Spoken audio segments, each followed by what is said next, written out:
Hello and welcome to our communication special webinar series called Sanchar Next. Today we are discussing why it is important for startups to adapt an effective communication strategy right in their early days and how that has a high possibility of affecting their valuation.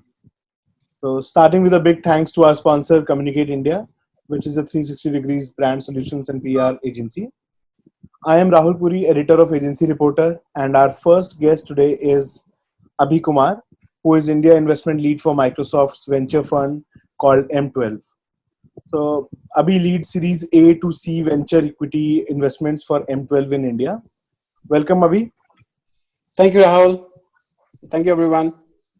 Our second guest for today is Jaideep Mehta, who is the CEO of News Corp Mosaic Digital, which owns VC Circle, Tech Circle, VC Edge, etc. And Jaideep is also an active advisor to business leaders of investment and tech ecosystem. Welcome, Jaideep. Thanks very much, guys. Thanks for having me here. Pleasure. And great to be on a panel with Abhi as well. We are actually co-investors in one company together. And Jaideep is a tough negotiator, I must say. Right. So, and we have Akshara Lalwani, founder of Communicate India. She's kind enough to moderate the discussion for us today. And thank you, Akshara. Turning the time over to you. So thank you, Jaideep and Abhi, for taking out the time, and I'm sure it's going to be very insightful. Fantastic. So just, at an overview and an overarching thing, startups that, there's a lot of entrepreneurial spirit going on in India. And of course, Abhi, you all have multiple offices and then entered into India. Just sort of want to understand from you and Jaideep, how important is it for a startup to leverage the relevant communication channels? Because when we work with startups, sometimes it may be that they're a little all over the place. So what would you think is an important medium for them to focus on, and your experience? So that's a great question, Akshara. I think the way we think about communication, at least, is in our companies that we've seen in our portfolio, it's not a one size fits all, number one. I think what's most important is to really have a communication strategy that's driven from top, where it has to be a founder or a CEO function and not delegated. What that means is, you have to approach the channels as one consistent team rather than being discreet about it. And I can kind of walk through what 3 or 4 key themes that we see in our portfolio companies. But I think it's important rather to just say, should I use channel A versus B? See what fits well with your strategy overall as a multifaceted approach rather than a discrete channel to meet a short-term goal. It's a truism that communications and I guess in a wider context, marketing and outreach to the external world is critical for any business. They take on different flavors depending on whether the startup is a B2C startup or a B2B startup. Or indeed, in recent years, we've seen what we call the two-sided platform startups, which many cases are B2B2C as well, right? Yeah. I think I would echo what kind of you said, Akshara, and to some extent what Abhi said as well, that many times founders underestimate the importance of communication strategy and what it can do for their business. And that's something we can explore as we go along. On the flip side, I can't think of a single business where it's not important. So to me, it's applicable. It's part of the oxygen nitrogen mix we all need to survive and to thrive. Right. And then, of course, because, from the perspective of communication is largely investor driven in a lot of startups because they're in some stage of raising funding. And of course, it's important to build a company which has a high corporate governance, and not get carried away by, what you want as an end result. So what would your thoughts be on investor driven communication from the very beginning? So I think there are 3 elements which I was referring to earlier, super important. I think one is be authentic. And I can walk through what I mean by those 3 elements. Second is be consistent. And third is be clear, right? And, communication, as I mentioned, it has to be founder or a leadership driven and not delegated. What that means is you have to really be authentic in what your vision is and what your values are. And what are you trying to build? Where do you see your company in 5 years? What do you want to be proud of? What have you achieved so far? What do you want everyone to think the moment they think of you or your brand? super critical to actually have the end goal in mind before you start building up your communication strategy. And this has to come from the leadership. So that's authenticity. You can't really fake it, and you really have to be clear in what you set the goals long term. Second is consistency. Communication is not what you say, and it's not channels that represent you. It's also what you don't say. It's signaling. Everything you do or don't do, in fact, is signaling. The customers you go after, the team you build, investors you take on, the branding you promote, the culture you create, it all has to be consistent, and that's very, very key. Which leads to the third element that I was mentioning earlier, which is clarity, not for yourself, but for your team, for your ecosystem. You can't be in every conversation as a founder. You can't speak to all your internal or external stakeholders, but your stakeholders who relate to your authenticity of your message and consistency of your communication, they will have the clarity to propagate your message and be an organic ambassador for you. So these three elements really go a long way, making sure investors understand your message, customers understand your value prop, your team knows your values, being authentic, consistent, and clear. Super important to set up yourself long-term from a governance standpoint and success standpoint. And what about, I'm sorry to interject, but what I have seen with a lot of startups, and Jaideep, you probably resonate this, is that sometimes the startup business models pivot, so consistency sometimes evolves, because you may have started out as a B2B model and then may realize that it doesn't work and you need to go B2C or vice versa. And therefore, I do understand authenticity and absolutely from the perspective of, consistency. But what do you have, or what do you think brands should do effectively when they're pivoting their strategy? Yeah, see, I think let me just answer first question, which was really around corporate governance, right? Right. See, at the early, when a startup is an early stage business, and entrepreneurs who may be listening in today, corporate governance is about being transparently honest and being a company of integrity, right? It's not about having a heavy duty board and having those processes and so on. Those come later. For a very young startup, that overhead literally can't be afforded, and it drags. It's not an enabler, it becomes a disabler. Later, it becomes an enabler, and it's very important, right? So that's the first thing. I think the second thing, I'll add to what Abhi said, because he's made some fantastic points, and wouldn't want to repeat them. I think when you talk about pivoting and consistency, these are not necessarily at odds with each other. See, even when you pivot, you can be consistent in your communication about why you pivoted, right? So when you are not, it comes across as a desperate move. But when you are consistent and you communicate clearly with your stakeholders, then it comes across as a well thought through, considered move, which will allow your company to fail fast and then go to a path of hopefully of prosperity, right? So the markets are very forgiving of a startup which is failing, but failing fast and then moving to a new thing, rather than sticking to something which is doomed to failure, right? Whether it's an investor or anybody else, I think that's a universal truth. I think the other thing is that you also need to be consistent in your communication to at least 3 key stakeholders, right? And these stakeholders don't change as you go through the journey. To my mind, the first and most important stakeholder for a young startup is talent. The people who choose to build their careers there, who work there. You need, Abhi, if I may quote your words, you need authenticity, consistency, and clarity in the communication that you're making to your team, especially when times are tough.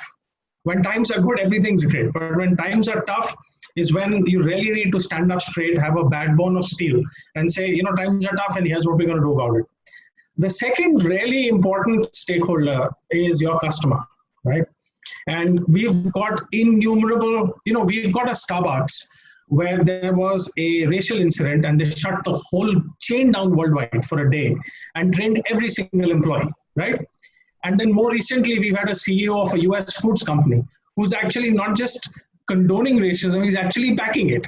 And they're facing a huge backlash, right? So there's 2 very clear examples from the same industry on how communications and actually the DNA of the company can make a difference. And the third set of stakeholders are folks like Abhi and his tribe, who are your investors, right? The thing that scares investors most, aside from obvious integrity issues, I'll leave that to one side, that's an assumption. But the thing that scares investors most otherwise is inconsistency and founders not being able to really communicate what they're trying to achieve and why they're trying to achieve it and what's the route there and so on. right? So if you think of this as a triangle, your talent, your customers, and your investors, you need to be right dead center in the middle of it to have your optimum communication strategy. And then it's universal truth. You need to be truthful, authentic, consistent. You need to have clarity and all of those things. Rather long answer, but I hope I make my point.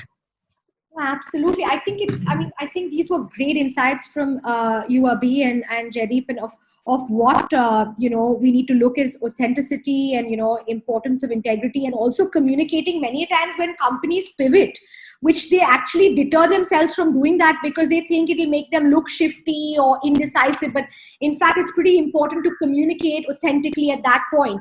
Now, just taking a cue from what Abhi said and Jaideep said is regarding communicating with employees, Jaideep, what you said right now, and also stakeholders and the whole trio. Is there any other thing, the center of it? Is there anything that, you all both have invested in a deal together?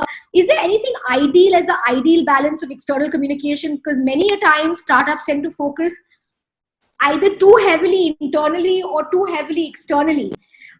Is there any phases in a startup that you think, Abhi, internal probably oversees external and vice versa? Can you all throw some light on it, Abhi and Jaideep, from your years of experience? Actually, I think there's no universal truth here. I think it's a bit situational. I think if you were to ask me generally where would I sit, I would say that internal and external communications, while they need to be sending out the same messages, are actually different functions, right? Yes. The folks who are inside the company are seeing all the stains on the walls, right? So you need to be, in a sense, more transparent with them, because they'll see through you in a heartbeat, right? You can do your packaging and window dressing to the external community more, but not, and I stress this, not at the cost of being authentic, right? So that kind of flavor needs to be a bit different. The second thing is that, there are times when, for example, if you take today's times, right, many companies, not many, I would say a vast majority of companies, are going through a phase where employees are deeply insecure. Salary cuts are rampant, job losses are rampant, etc., etc. While at the same time, they're facing a demand collapse. So in this situation, for many a company, actually internal communications become more important, right? To really keep that team G'd up and to keep them motivated and to give them reassured so that you can keep serving your customers, right? And I would also say that the really clever companies actually leverage one of the other. And what I mean by that is their internal communications and the motivation that they have in their team also translates into an energy which is projected to the world outside, right? If you think of some of the large global tech houses, or Microsoft, classic example where the CEO today embodies what Microsoft is all about. Almost unconsciously, it has happened over the last 3 to 4 years, right? Microsoft's personality to the outside world was extremely different when the previous CEO was running the company, right? But if you think about what Mr. Nadella has been doing, he's been talking to his employees more, right? And talking about the values of empathy and serving customers and so on, and pivoted the company away to a new set of capabilities. And that's become their external messaging. So to me, it's a genius piece of communications, and it has all the hallmarks which Abhi was saying in his previous statement about being authentic, about being consistent. And I think really importantly, they're walking the talk, right? So that's kind of where it's at. So there are situations where internal more, other situations, for example, if you're launching a new product, where external communications become more important. But at all times, that chain must not be broken. That link is very important. Absolutely. And Abhi, since Jaideep is, I'll just add to Jaideep's comments. I think I really like the triangle that he painted for us earlier, where you have the trio of investors and talent and customers. I think there are definitely phases. I mean, you have to balance obviously both internal and external. When you basically starting out, as a seed or pre-series A or early stage company, I mean, Jaideep is right. There's a lot of people who are taking bets on you as a founder, which is your early customers, your talent, and even the investors.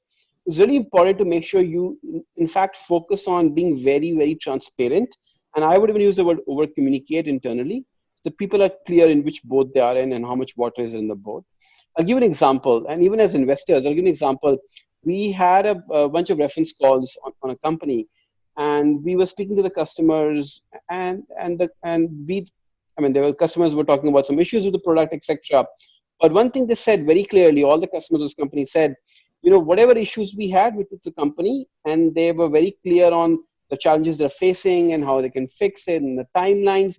So it's not that companies don't have issues. They have problems. They have, product market fit that takes time to scale. The companies that are most effective are who are very clear to their customers and investors, saying, here are the 5 problems we have. Here's the timeline. Here's how we'll fix them. Here's what we understand the challenges you are facing. So empathy goes a long way in being able to understand what the other person is going through and over communicating to that aspect. So that's one example. The other thing is, as you grow and scale, then you have to be more mindful of your external messaging, because that's very, very critical in the brand you're building.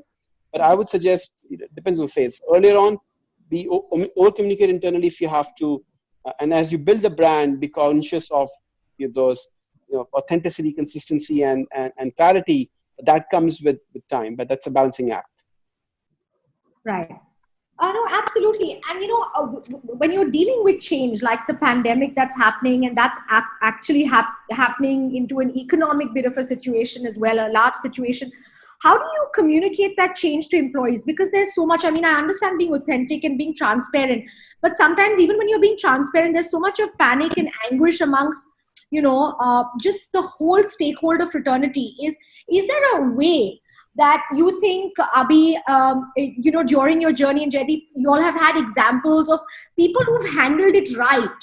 Any tips or tricks that have helped communicating change effectively to employees, and also dealing, especially in the startups phase, when they have to kind of tide over this lockdown and they themselves are uncertain about the turbulent times ahead? Talk from my own experience. I'm sadly old enough now to have lived through 3 different crises, and this is by far the worst. One was a young whippersnapper when the .com crash happened, in a reasonably responsible position when the Great Recession happened, and now running a company when the COVID crisis has happened. Some truths are universal here.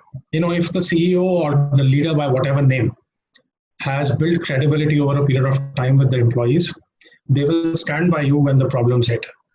And now the question is, what does that really mean? And to my mind, and what I have practiced for better or worse, is to a fault, I have been honest and transparent with my team members. And I have always found, literally without exception, that your team will support you and walk with you and run with you in difficult times, as long as they know that you won't let them down, right? And it's a very interesting example I quote from sports, where there was a legendary coach who coached England to the rugby World Cup and tournament victory in the previous decade. And I'll very quickly tell you this anecdote because it will tell you everything you need to know. And he used to say, he said, when we are doing well, we tend to go to the nearest pub and celebrate. And then when we're doing badly, we go to the conference room and try and figure out what's wrong, and we kind of get it right. He said, I do exactly the opposite. He said, when we're doing well, we go to the conference room and try and figure out what we're doing right, so we can then keep replicating it and build that energy in the team. And when the going gets tough and things are going wrong, that's the time that you trust your people. You take them to the nearest, metaphorical bar, buy them a few drinks and tell them how good they are, and trust them to stand, right? And it's a very counterintuitive management philosophy in today's times, but something that stuck with me over a number of years, and it has worked for me, right? So communications is also about giving small signals to those who are closely working with you. It's not just about, town halls and all company emails and so on. It's also about small actions which tell your people that you trust them, that you have faith in them. And it doesn't matter whether you're running a, MNC subsidiary or a big Indian company or a startup or whatever. These are universal truths in my view. So that's been my experience. I think a lot of people, are afraid. Entrepreneurs also require clarity. Business owners, sometimes they are steering also uncharted territory, as like most of us are during this pandemic. So, you can be as transparent as you can be. But especially with startups that have started their journey very close to the commencement of this pandemic, and need to be frugal. I mean, everyone's talking about frugality. What do you think are the communication strategies that you all have seen at M12 and Jaydeep, you at your, your past experience, and Abhi at your experience, of what should they prioritize or, focus on in their communication and marketing spends bucket? So I'll give you a quote. I think it's by Jack Ma, but I'm not sure how true it is. But he said, this year is all about survival. It's not about winning. That's what he meant to say, right? I think what's critical for all startups, obviously, is right now the ones which were really early stage to survive this. And it starts by we talked about being authentic and all that jazz, and that's fantastic. But I think from the points talked about also being transparent to your team in what situation you are in right now. And over communicating helps, but I think it starts with asking for help, right? If you basically go and share ideas that you have or things you're facing with your team, you'll be pleasantly surprised by some of the suggestions you might get, support you might get to be able to get you past this time. So I think what really goes back to is trusting your team in these times, sharing with them, but also asking them for help. Right? Hey, here's what we had planned to do. Here's what our strategy was. Here what our plan was from a financial perspective, a product perspective. We can't do X, Y, and Z. What are the alternatives? Can you take up a services component to your business to get through your next couple of quarters? Can you raise some insider funding or a bridge funding? But all of these are tactical advices. But I think first of all, asking your team, your advisors, your investors, your friends who've been in this shoes, and asking them for help and ideas and being open to it. What shows is two things. It shows that you're going to listen and you have empathy for everybody involved, and you're basically being transparent. People don't want to be told what you've thought about and just executing those ideas. They want to be part of decision making. And I think this goes a long way in the journey as you're building the actual culture of the company longer term. So I think this would be a way to make it into a positive outcome rather than being caught up in the negativity of this problem. Many startups sort of come out and ask, when is the right time to have an external agency? Some startups go over the bend when they raise funding to sort of go into an overdrive of marketing. And it's extremely important to have those experiences that you all both have had to throw some light on what you feel the probabilities work and what is you feel an ideal mix there. At least my view is that communications and PR in the wider context is about consistency of strategy over a period of time, and engaging with a suitable partner in the form of a PR firm who can help you through it. My view, by and large, is that you need to be telling your story through anecdotes, through success stories, and ideally getting your customers to talk for you. But many entrepreneurs, especially when they're younger companies, try and do like the odd PR or the odd one event and so on. And by and large, if it's an odd sort of singular press release, I say go for it. And you might get some coverage if you get lucky. But by and large, I say, look, that's not really the way forward. You need to be knitting together a mid to long-term strategy based upon, what you want to be telling, the talent market, the investors and your customers. And then engage, a PR firm or a communications firm to help you to build that bridge with the press, because you need that. You can't, it's very difficult to do it on your own, right?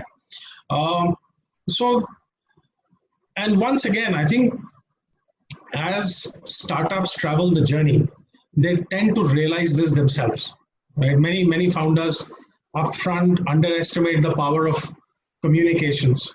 And I think it's useful to point out here that a significant majority, I don't have the exact stats, but just anecdotally, I know a significant majority of startup founders are engineers and not marketing MBAs, right? And so their mindset is really about creating the product or creating the solution or having the best technology in place. The mindset is not about, go to market, about communications, about sales. that tends to be an afterthought in many cases when the companies are very young. And of course, then they learn very quickly, one way or the other.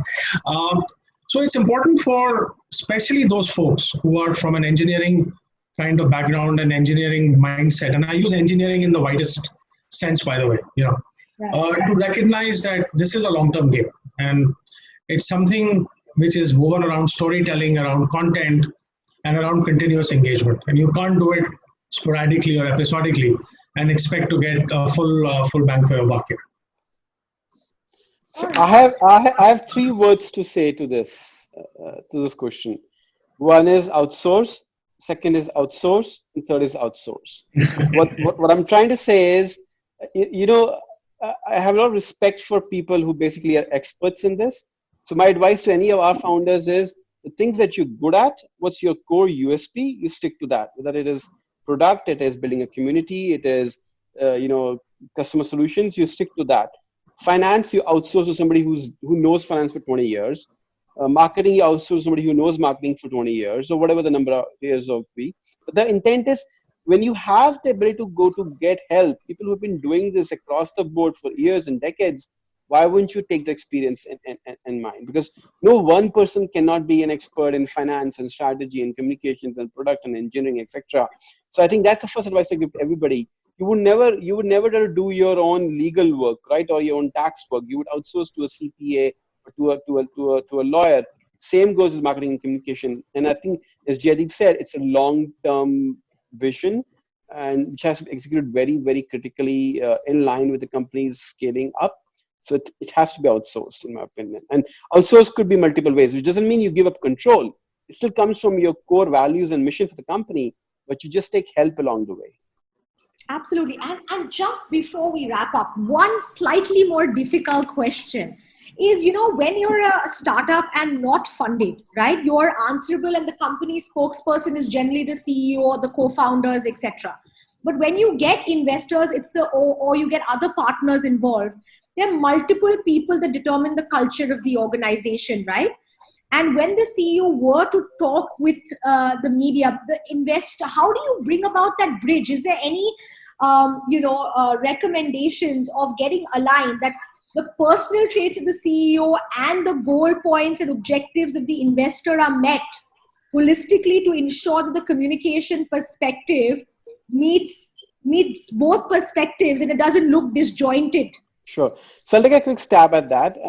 I think to me, this comes even before in the journey. There's a term called company or a founder investor connect or a fit. So I think it starts way then. I mean, investments don't just happen because there's a good business plan that you invest in. You invest in the people in the team. And you really have to understand, have a shared value, shared mission, a shared way of thinking about the problems you'll tackle. So I think it starts there. And I think a bit of that is obviously how you plan to see the business growing, what your personality styles are. It sort of all meshes together. But I think everything you talked about, whether the investors, have a different point of view or not, all of that can go on in a boardroom or in discussions in 101. To me, the founders and the management run the company. They are the operators. They know the company and the business the best. They know the industry the best. Advisors, investors, all of them are there to support the founder and the company. So at the end of the day, what matters is what the founders and the boards decide together. And, personalities aside, for example, M12 or I could feel something different. But once I agree with the founder, that's what is going to happen. That's what the founder will decide and run with. We can give our advice and our thoughts, but at the end of the day, it's a founder who's done the hard work and been at it for, let's say, a few years, and they actually have to go and operate the company and build it up, right? In fact, no investor that I know of wants to be operational with the company, because we, again, back to outsource, we do not know how to run a company. We're not operators, right? So the founders are the ones we trust and we invest in. Now, I think it all depends upon, so once you've made that agreement, you're understanding, whatever the founder thinks what's the balance between revealing your customer contracts or your business growth numbers, metrics. That's a call that the founder takes. And that's what we should support as all advisors. That's fantastic, Abhi. That is so refreshing to hear, and it's really insightful. And Jaideep, coming to you, I've seen this many times across, when you reach out to the media houses, the interview has happened, and then, either another stakeholder comes in and says, oh, this shouldn't have gone, can you please have it changed, it's confidential, and I can see the smile says it all, right? Can you please edit the article, and this wasn't supposed to be said. So Jaideep, over to you from a candid perspective. It actually goes back to your previous question, and both Abhi and my answers to it. If you are really thinking long term and you're thinking about what your those 3 constituencies that I spoke about, what you need to be telling them over a period of time, and you keep that strategy dead center of every piece of communication that goes out, then this problem solves itself, right? See, the challenge happens when someone gets too enthusiastic, whether it's a funding round or a big customer win or a new office opened somewhere. There are milestones in a startup's journey where, let's just say, there are sorts of excitement, right? And there is a natural tendency to want to share that with the rest of the world, but like what we do as individuals on Facebook or Insta or any of these, right? So the way to moderate it and to avoid the problem, see, this is a case of prevention being better than cure, okay? No self-respecting press outlet is going to fix something post facto unless they made a mistake, right? So if once it's done, it's done. So you want to be careful in what you put out in the first place. And that will be easiest done if you've got a consistent long-term strategy in place and you've outsourced it, to quote Abhi, to the experts like yourselves and others, and let them advise you and listen to what they have to say. Right? Just like you would listen to your CFO when it comes to money, you should listen to your communications partners when it comes to what you should say to the press and whatnot. So to my mind, it's not a difficult one. What is very difficult, and I think we experience this a lot more than what people outside the industry might imagine. When you shared something and it's gone out into the public domain and it's appeared somewhere, let's say VC Circle or Tech Circle have published something, right? Correct. Okay. Someone gets in touch and it happens, it happens every day, right?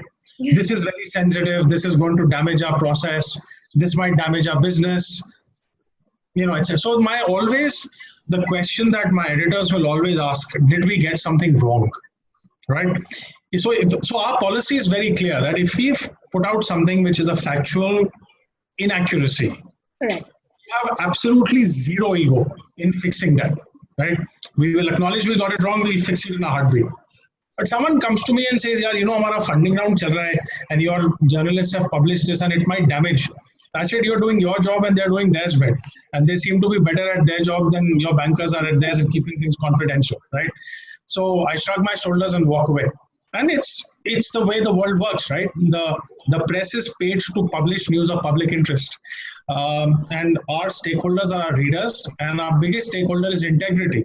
So that's how it works. Whatever it's worth.